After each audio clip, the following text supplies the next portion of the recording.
When Apple engineers pitched Steve Jobs on turning the iPod into an iPhone, he responded, "Why the F would we want to do that? That is the dumbest idea I've ever heard," reported Adam Grant in his book, Think Again. Jobs feared creating a phone would undermine the iPod, which sold 20 million units in 2005 and accounted for nearly half of Apple's revenue that year. Besides, Jobs thought a phone would only appeal to the pocket protector crowd. He was also concerned that mobile phone carriers would dictate the iPhone's design and features and force Apple to make a subpar product. But those who wanted an Apple phone refused to give up. Tony Fadell, who headed the team that built the iPod, told Adam Grant that in order to convince Jobs, people had to work as a group, not simply in one meeting, but possibly over weeks to get him to change his mind or to see things from another angle. Contrary to popular belief, Steve Jobs wasn't a success solely because he bent the world to his vision. Much of his success had to do with the willingness to change his mind, and his team knew how to get him to do that.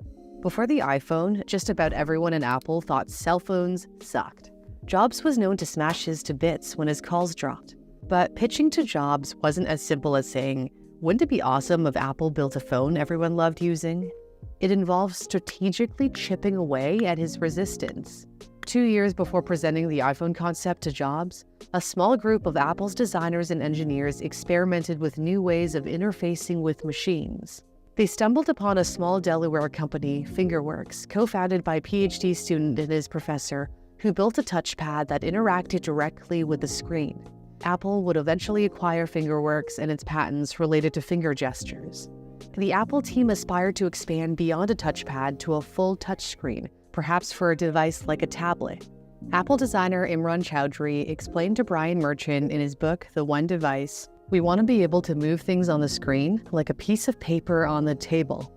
They worked in stealth mode, worried that if Jobs found out about it and didn't like it, the whole thing could get quashed. After showing the multi-touch demo to Apple's chief designer Johnny Ive, who had Jobs' ear, Ive told the team, "This is going to change everything." But he was careful to show it to Jobs privately because of his tendency to dismiss ideas out of hand. Ive explained to Walter Isaacson in his biography on Jobs. He might say, "This is and snuff the idea. I feel that ideas are very fragile, so you have to be tender when they are in development. I realized that if he pissed on this, it would be so sad because I knew it was so important." After mulling it over for a few days, he agreed touch was the future. But he was still not sold on a phone. Yet, other phones on the market began to threaten the iPod with their ability to play music, like Nokia's music phones. Apple then decided to partner with Motorola to incorporate the iPod into a new Motorola cell phone. And it's a pretty cool phone. Well, actually, the rocker was neither minimalistic like the iPod nor slim like Motorola's popular Razr. It was such a disaster that Wired magazine lamented on its cover, "You call this the phone of the future?" Putting iPod features into a Motorola phone just seemed ass backwards to me, recalled Apple senior executive Mike Bell in Merchant's book. Bell was one of those who had lobbied Jobs to build an Apple phone for months. In November 2004, he emailed Jobs late at night. "Steve, I know you don't want to do a phone, but here's why we should do it. Johnny Ive has some really cool designs for future iPods that no one has seen. We ought to take one of those, put some Apple software around it, and make a phone out of it ourselves instead of putting our stuff on other people's phones." Jobs called him and they argued for hours. Bell pointed out it was only a matter of time before computers, music players, and cell phones converged. The team believed that if they made the product compelling enough, they could influence mobile carriers to adopt Apple's terms for design, software, and distribution. Finally, Jobs relented, telling Bell, "Okay, I think we should go do it."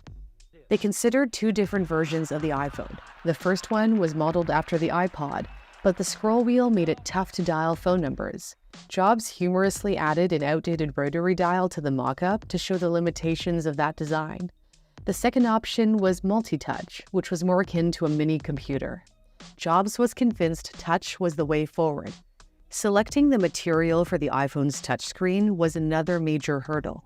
Just 4 months before Jobs planned to reveal the iPhone to the world, he decided to switch the screen from plastic to glass because plastic was too easily scratched. Engineers were in a frenzy because they knew they had to find a glass replacement that could pass the 1-meter drop test, and so far all the prototypes had failed. A friend of Jobs suggested he reach out to Wendell Weeks, the CEO of Corning, an American glassware company that had once prototyped a strong, scratch-proof product dubbed Gorilla Glass, but didn't have a market for it. When they met, Jobs doubted the glass was good enough and started lecturing Weeks on how glass was made. Weeks boldly interjected, as described in Isaacson's book, "Can you shut up and let me teach you some science?" In the end, Jobs was convinced. But then Weeks said his company didn't have the capacity to make Gorilla Glass at its factories, to which Jobs said, "Don't be afraid. Yes, you can do it. Get your mind around it. You can do it." And Corning did do it. Weeks told Isaacson, "We did it in under 6 months. We produced a glass that had never been made." The day the iPhone came out, Jobs sent Weeks a message that's now framed in his office. "We couldn't have done it without you." And we are calling it iPhone. Today, Apple is going to reinvent the phone. When Jobs unveiled the iPhone to the world in January 2007, it lacked a key feature. The original iPhone had no external apps. It was limited to Apple's pre-installed apps. There was no app store. Jobs was worried that a poorly written third-party app would cause the iPhone to crash, especially in critical situations where someone might need to call 911. However, Scott Forstall, head of the iPhone software division, saw the potential of a rich app ecosystem. He told Jobs that they could isolate and manage any security risks. The push for third-party apps wasn't just internal. Developers were advocating for an open platform, and they got it. What we call the App Store. Apple officially launched the App Store in the summer of 2008. Allowing third-party apps immediately pushed iPhone sales through the roof. 4 years after its launch, the iPhone made up nearly half of Apple's total revenue, and it still accounts for half of Apple's revenue today. With well over 2 billion iPhones sold, tech industry analyst and Apple expert Horace Dedieu put the stunning success of the iPhone this way. The iPhone is not only the best-selling mobile phone, but also the best-selling music player, the best-selling camera, the best-selling video screen, and the best-selling computer of all time. It is, quite simply, the best-selling product of all time. All because Steve Jobs was willing to change his mind. Steve Jobs changed his mind about building the iPhone because he thought like a scientist. He had the flexibility to reconsider his views when presented with compelling arguments. If you're looking to sharpen your problem-solving skills and develop a scientific approach to thinking, I highly recommend Brilliant. Brilliant is a website and app where you can brush up on your math, computer science, and data science skills interactively, and it's free for you to try out. In Brilliant's scientific thinking course, you can explore the laws of physics and the principles of engineering by solving interactive puzzles. I like to take 10 to 15 minutes every day to go through Brilliant's logic puzzles, which I find have improved my analytical thinking. Brilliant is great whether you're starting out on your STEM journey or want to improve on what you already know.